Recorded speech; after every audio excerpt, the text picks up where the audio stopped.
Tea கடை kitchen சொந்தங்களுக்கு வணக்கம்.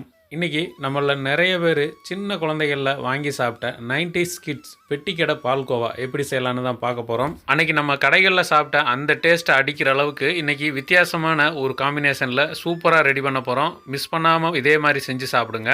வணக்கம். இன்னைக்கு நம்ம டீ கடை கிச்சனில் என்ன பார்க்க போகிறோம்னா 90 கிட்ஸ் பால்கோவா, பெட்டிக்கடை பால்கோவா, அதாவது பெட்டிக்கடை பால்கோவா பர்பி சூப்பராக இருக்கும்.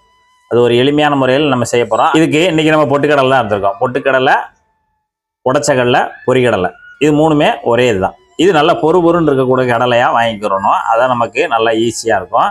இப்போ இதோட அளவு பார்த்தீங்கன்னா மெஷர்மெண்ட்டில் 2 கப்பு, வெயிட்டில் பார்த்தோம்னா 200 கிராம் எடுத்துருக்கோம். இதை 200 கிராம் எடுத்து கொஞ்சம் பெரிய மிக்சி ஜாராக எடுத்து அதில் எல்லாத்தையும் கொட்டிடலாம். இப்போ இதுக்கு இனிப்பு சேர்க்க போகிறோம். இனிப்பு வந்து இன்றைக்கி நம்ம ஜீனி தான் எடுத்துருக்கோம். ஜீனியோட அளவு பார்த்தீங்கன்னா 1/2 கிலோ, அதாவது மெஷர்மெண்ட்டில் 2 கப் எடுத்துருக்கோம். இதையும் உள்ளே சேர்த்துட்டு இப்போ நம்ம இதை நல்லா ஃபைன் பவுடராக அரைச்சி எடுத்துகிட்டு வந்துடணும். இப்போ நம்ம மிக்சி ஜாரில் சேர்த்து நல்லா பவுடராக அரைச்சாச்சு. இந்த மாதிரி நல்லா நைஸாக அரைச்சிடணும். அரைச்சிட்டு இதை அப்படியே நம்ம ஒரு பெரிய பவுலில் மாற்றிடலாம் எல்லாத்தையும். இப்போ நம்ம மாவு பவுலில் சேர்த்துட்டு இது வந்து பால் பவுட்ரு வந்து 40 கிராம், அதாவது 5 பாக்கெட்டு. ஒரு பாக்கெட்டு 5 ரூபா, 5 பாக்கெட்டு. ஒரு பாக்கெட்டு கிராம் வந்து 8 கிராம், 40 கிராம் சேர்த்துருக்கோம். ஏன்னா இது வந்து எளிமையாக வந்து நம்ம பக்கத்து கடையில் பெட்டி கடையிலே வாங்க முடியும். அதனால சொல்கிறேன் நான். இது வந்து நிறையா வீட்டில் வச்சுருந்தீங்கன்னா இந்த மாதிரி சேர்த்துக்கோங்க. இல்லை அப்படின்னா சின்ன பெட்டி கடையிலே இருக்கும் பால் பவுட்ரு, அதை வாங்கிக்கோங்க. ஏன்னா இப்போ 1/2 கிலோ வந்து 250 ரூபா, 300 அந்த மாதிரி போயிடும். உங்களுக்கு எளிமையாக இருக்கிறதுக்காக நான் வந்து சொல்கிறேன். இது குளுக்கோஸ் பவுட்ரு ஒரு 1/4 கப்பு எடுத்துருக்கோம். 1/4 கப்பை நம்ம இதில் சேர்த்துக்கலாம். இது எப்பயுமே உங்களுக்கு தெரியும் குளுக்கோஸ் பவுடர்னு என்னென்னு.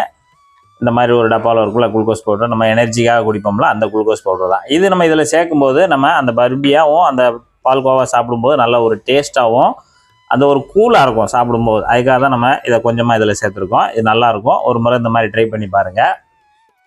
ஏலக்காய் தூள் ஒரு 1/2 டீஸ்பூன்.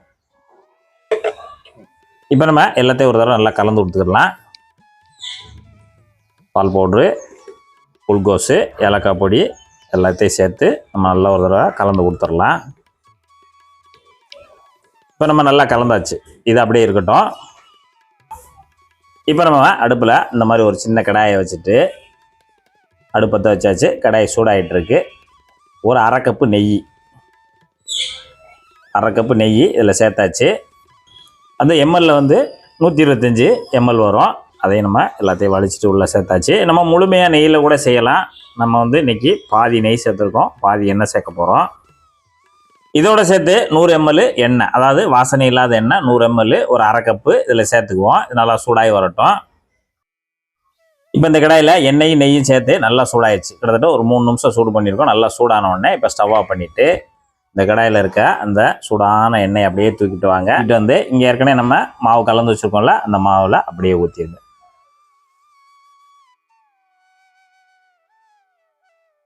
நம்ம எல்லாத்தையும் சேர்த்தாச்சு. சேர்த்துட்டு இந்த மாதிரி ஒரு கரண்டியை வச்சு நம்ம நல்லா கலந்து விடணும். அந்த எண்ணெயும் நெய்யும் எல்லா மாவுலையும் படுற மாதிரி நல்லா கலந்து கொடுங்க.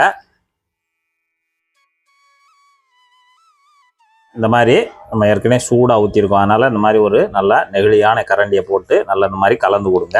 இந்த எல்லா மாவு எல்லாம் சேர்ந்து இந்த நெய்யிலே நல்லா மிக்ஸ் ஆகும். இது போல் அந்த காஞ்ச மாவு இல்லாத அளவுக்கு எல்லாத்தையும் நல்லா கலந்து கொடுத்துருங்க.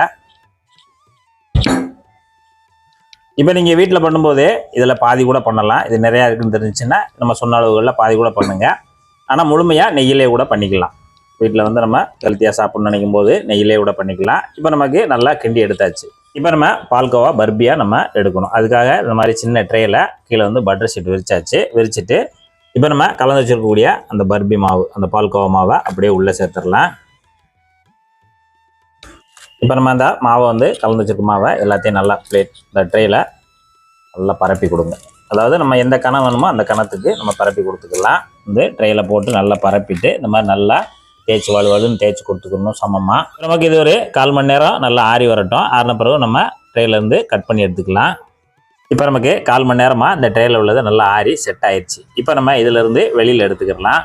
இப்போ நம்ம ட்ரேலேருந்து அப்படியே தூக்கி தனியாக இந்த மாதிரி டேபிளில் வச்சுருங்க.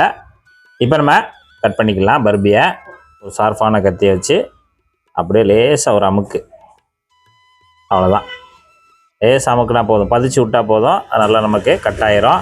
நம்ம தேவையான அளவு சைஸில் நம்ம வந்து குறுக்க கட் பண்ணிட்டோம். இப்போ நம்ம அந்த நீட்ட வாக்கில் கட் பண்ணிக்கலாம்.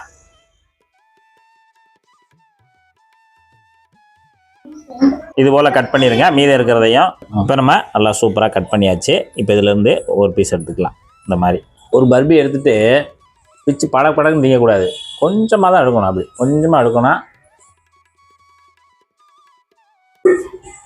அந்த நுனி நாக்கிலே சுழட்டி அப்படியே நைஸாக கரைச்சி மெல்ல முழுங்கினோம்னா சூப்பராக இருக்கும். இதே போல் இதே ஸ்டைலில் நீங்களும் உங்கள் வீட்டில் ஒரு 90 கிட்ஸ் பால்கோவா பர்பி செய்து சாப்பிட்டு பார்த்துட்டு எப்படி வந்ததுன்றதை கமெண்டில் சொல்லுங்கள். நன்றி, வணக்கம்.